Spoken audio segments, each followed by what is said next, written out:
Good evening from New York. I'm Chris Hayes. We've been watching the scene in Ripon, Wisconsin. That is the birthplace of the Republican Party shortly before the Civil War, before the election of Abraham Lincoln.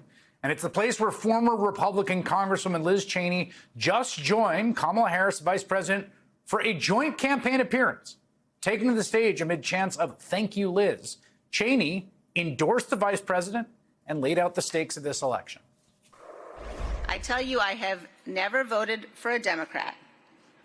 But this year, I am proudly casting my vote for Vice President Kamala Harris. As we meet here today, our republic faces a threat unlike any we have faced before.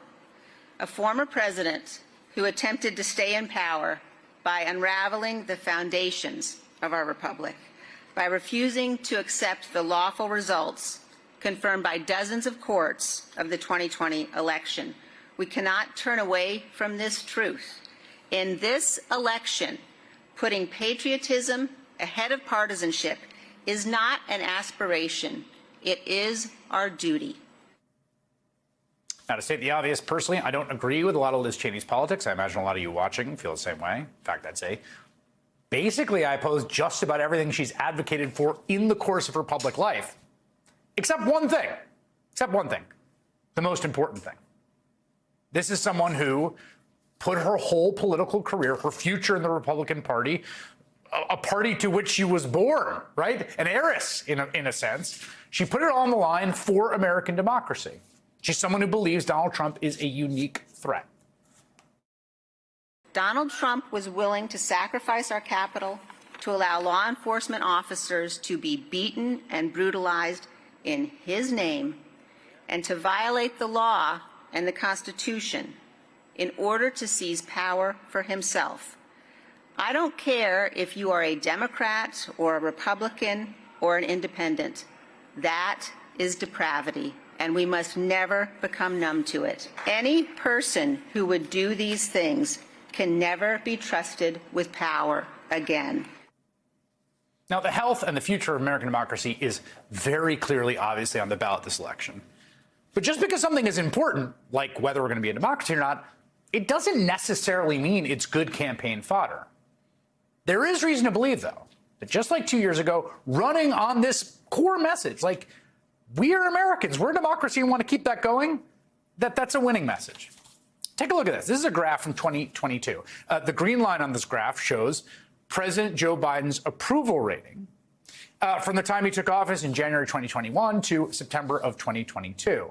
You could see it was going pretty steadily down until the end of that summer, 2022, when it picks up and reverses course. You see that little just tick up in the bottom there? Now, this trend came in the wake of the Supreme Court's decision at the end of June overturning Roe v. Wade.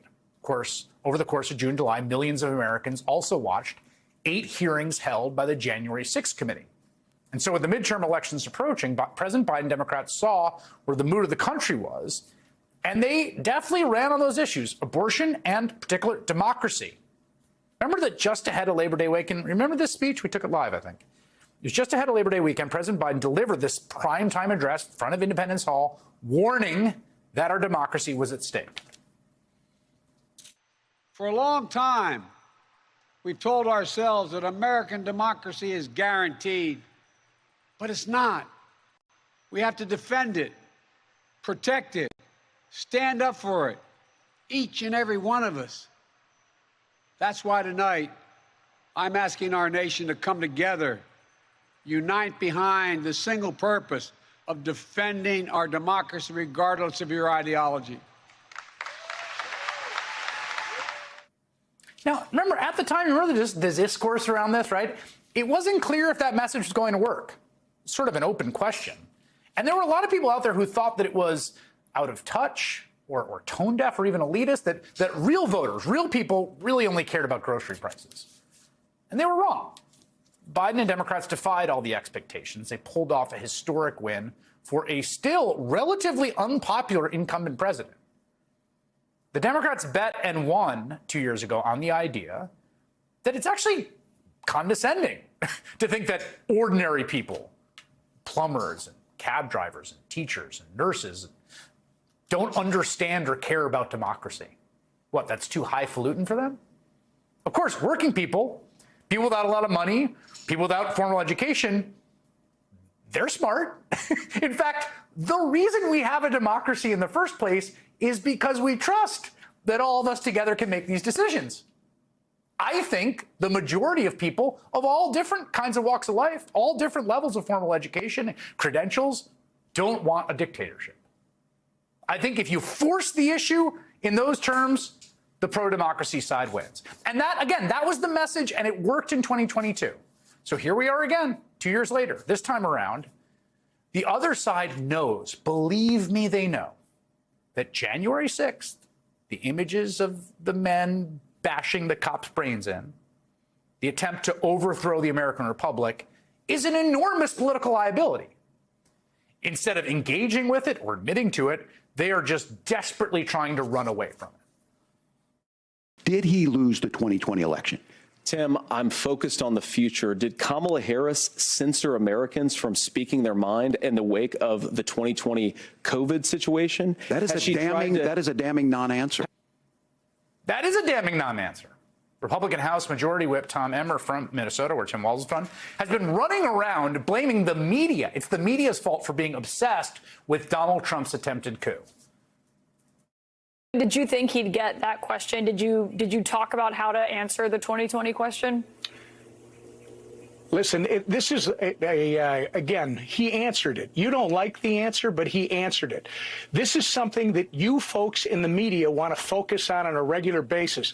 The American people, and thank goodness J.D. Vance and Donald Trump are focused on the election and how to fix this country. Again, Caitlin, we're talking about an election that's going to take place in 35 days. What are you doing talking about something that's 4 years ago? We can have this Trump debate is still talking about it some other time going forward. The people are hurting. Okay, that's a tell, right? You don't have to, be particularly read into politics to understand the gentleman on the right of your screen doesn't want to talk about it because it's bad for him. Because the guy who's effectively his boss summoned a violent mob to try to end American democracy. So they want to change the subject because they understand, again, a majority of the country wants to preserve American democracy.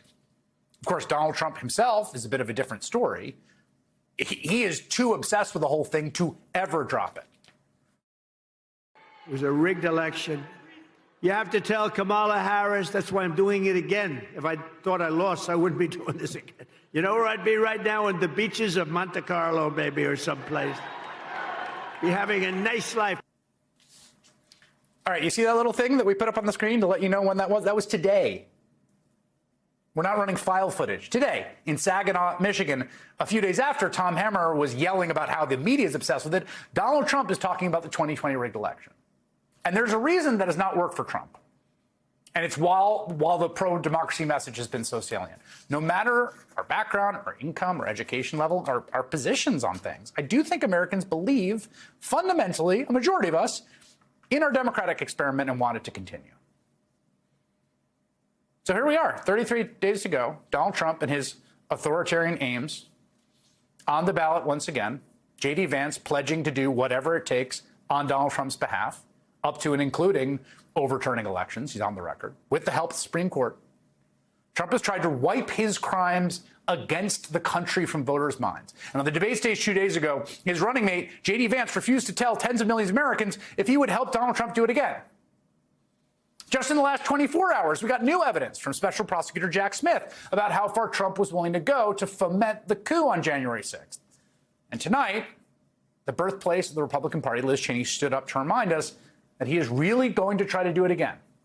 But if we come together as a pro-democracy coalition, we can stop it.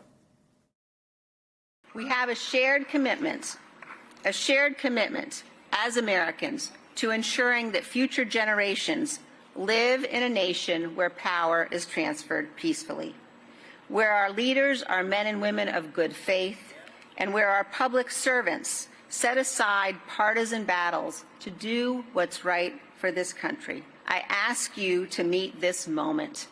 I ask you to stand in truth, to reject the depraved cruelty of Donald Trump. Now, I may live to eat these words. I don't know the future. No one else does. But I am willing to put my faith in the American people on this argument. that we want to be a democracy and not a Donald Trump dictatorship.